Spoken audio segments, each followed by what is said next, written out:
So today we'll be going through the key habits for success, particularly setting you up so that you can succeed and stay motivated in the long term for the year. So getting into it. Oh, Jeffrey is arriving. Hi, Jeffrey. All right. So one of the main things is making sure that you are scheduling in your exercise and recovery. All right. So using particularly your main calendar. Now, that could be your work calendar, that could be your personal calendar, but the one that you're scheduling in, particularly your activities, your social events, and your time. All right. There is an example on the side over here of, for example, my calendar. Here, there are work meetings, PT schedules, but there also is scheduled in walks, meal times, and most of these events are reoccurring and they're quite specific. What you find is typically when somebody tends to join a fitness routine, they're going to say, oh, well, I'm going to do it sometime on Wednesday, or I'm going to do it at the end of the week. Now, the difference from making that into, let's say, a wish or just a verbal, I'm going to do it, and then into a plan is by actually scheduling it into your time and making sure that you made it fit. Otherwise, you're going to find that during the part of the day, you're going to get stressed. There's going to be more tasks. You did not make the time for your events, and it makes it a lot harder to stick to it. If you make it a reoccurring time, it's also going to be embedded as part of your routine as well. So that's going to be an essential part of making sure that you can get all your exercise and recovery in, and that is simply jotting in the time for it. Let's go to the next part. So number 2 is meal prep. So nutrition tends to be one of the biggest challenges for people to get in terms of their fitness routine, and that is meals. And that is typically because either they run out of time, they're very stressed, they don't know what to eat. High protein tends to be quite a bit of a challenge. And so this is one of the most effective ways of actually getting that done, and that is meal preparation. Typically, a person who does really, really well at Fifth Element is going to be doing that 1 to 2 times a week. You can start with one if meal prep isn't part of your routine already. That is typically a Sunday and a Wednesday. Sundays or end of week tends to be very good for buying your groceries and making sure you have high quality products. And Wednesday is midweek, which means you can try some new recipes and get a fresh start.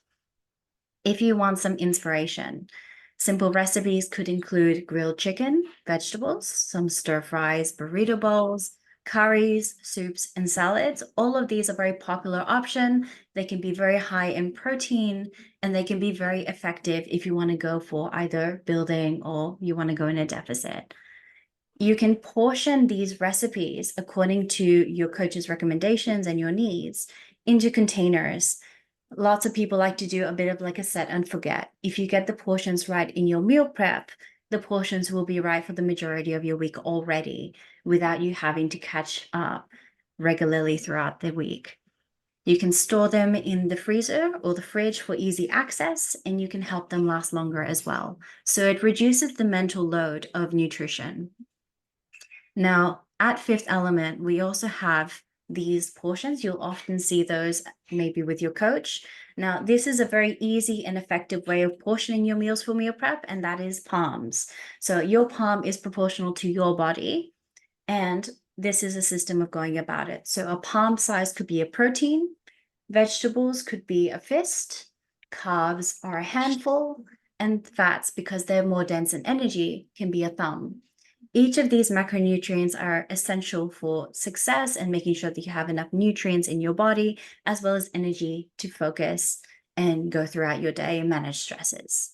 So each of these, you'll have recommendations by your coach. If you want to ask a few questions about your nutrition, you may already have a subscription, but I recommend using portions as one of the methods for preparing your meals in bulk. All right. The other option that we have, if you don't already have this set up on your app, you can ask your coach to do this for you, is you actually have on the Trainerize app the function of recipes, and these recipes can be made according to your dietary restrictions too. If you want quick, easy to make recipes, or you want some inspiration, I highly recommend giving these a go because they're quite delicious. All right, number 3. Having a sleep routine. It can benefit your energy, your sleep quality, stress reduction, as well as your routine. Now, the majority of people who do really, really well at Fifth Element have at least these main three incorporated. One of them is taking magnesium. Magnesium has been shown, according to research, to reduce stress hormones, so cortisol, aid with muscle recovery, and improve your sleep quality. If you're having trouble with sleep, they can be paired with things like GABA, theanine, ashwagandha for added benefits. However, do talk to your coach for these recommendations. Tech-free time. Tech-free time can assist with reducing light that enters the retina. The more light that enters the retina, the less likely it's going to produce the sleep hormone that helps you wind down. So just by reducing the light from your phone or from your laptop screen tends to help quite well with sleep quality. It's also an opportunity for connection, reading, meditation, and reflection. And we'll talk more about reflection later on. Generally, I recommend around 10 to 15 minutes of tech-free time just before you go to sleep to start, just to help your body start its wind down process and release those sleep hormones to help with your quality of sleep. The last one I recommend is finishing your day by celebrating your wins. Now, this is often very underrated. However, it is a simple act that can help greatly with your long-term motivation and also generally creating a positive and a growth mindset. So if you find that you engage in self-talk that's quite negative, or you find that motivation is hard to keep in the long term, I really do recommend taking even just 1 minute to go over what went well today, what went well this week. Celebrating your wins, acknowledging your progress makes it a lot more rewarding of a process as you go along. So you can incorporate into that sleep routine to make it a bit more seamless. Number 4 is setting a weekly focus. That way you can make every action intentional towards your goal. All right, so a big question that you might be asking yourself is, what do you want to focus or improve on that week? It's an opportunity to address challenges that you may be going through. Maybe it could be habits, consistency. If you want to work on consistency, you could even set yourself a bit of a focus for that week, saying maybe I want to get a 7-day streak for a certain habit that you've been struggling with. You can bring awareness to patterns. For example, mindful eating, being aware of how fast you're eating, the conditions, how long you go without meals. Bringing awareness to your patterns of behavior can help improve those things. Mindset, being aware of your self-talk, the attitude when you're entering the gym. Maybe your focus for the week is to push yourself in your workouts, or it could be a focus on recovery. Bringing another one in. You could also make the focus learning a new skill or topic, bringing a bit of a reward system into your training as well. So it could be learning a new training style or structure that you could ask your coach about, a new movement, working on your knowledge of gut hormones and general function. Generally, when you're sending a weekly focus, I recommend using one of the 3 listed here, which is fitness, nutrition, or a focus on a habit. Those tend to be really easy ways of categorizing what you want to focus on for your week. Number 5 is tracking your progress. All right, now tracking your progress is an essential if you want to make the most out of your time at Fifth Element and you want to improve the most that you can. And that helps with consistency and particularly motivation. It shows your progress over time, which is incredibly rewarding. And when challenged, it gives you and your coach the key data to find solutions and adjust as needed. It raises your awareness of those behavioral patterns as well. At the moment, your best tool at Fifth Element will be your app, because you can track your progress within sessions, so the amount of reps or weights that you're lifting, and you can see that progress over time. You don't have to memorize your weights either. It's a very easy way of progression. You can track progress of your nutrition through either portions, sending meal photos, your calories, or your macros, depending on your plan with your coach.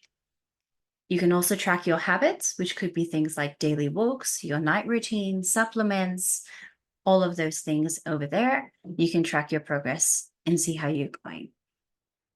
Generally, another way of tracking your progress is actually having checkpoints as part of your plan and having regular check-ins in terms of your P&As with your coach.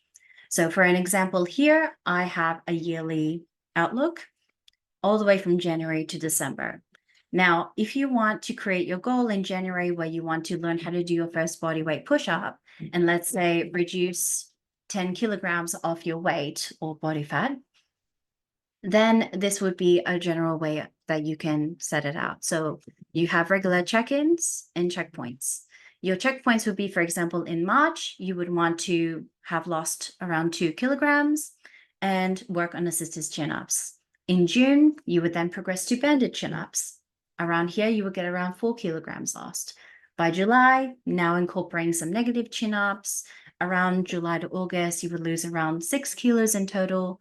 October, you start to test your body weight chin-ups, around 8 kilos. In December, 10 kilos lost, and you would be at an intermediate calisthenics level. So that's a way of breaking the goal down 2 kilos at a time and progressing your exercise. Now, the dips are very normal as part of your journey throughout the year. There are going to be stressful times, there are going to be easy times, times where recovery is your first and foremost, and other times where you want to push.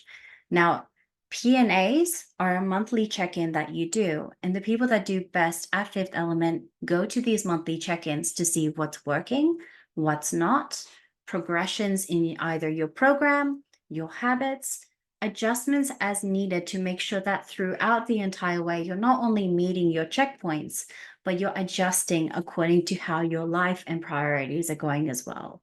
So making sure that you're having these conversations with your coach rather than maybe a short, very quick call on the gym floor. You would have an in-depth conversations, finding solutions to any challenges that you find along the way, rather than staying in those dips and wallowing and digging further and digging further. It's a quick fix and solutions along the way, along with your coach. So you guys are working as a team as you go along here. As a general thing, as a general tip that you can take away from today, when you check your habits on the app, you can actually see the percentage of consistency that you have along.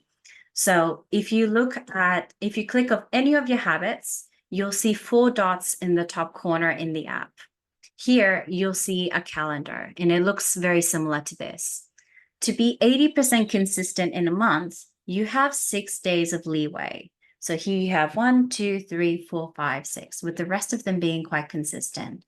This allows for a bit of a sustainable goal. You know that if you get 80% consistency above, it's enough consistency to see progress and really good results. All right, so that's a nice tip for you to take away today. If you're going to look at any of your habits, check the percentage and see how you're going with that. If it's less than 80%, I suggest making that a weekly focus for yourself. So, in summary for today, these are the key habits for success. See and reflect after this presentation if you're doing all 5.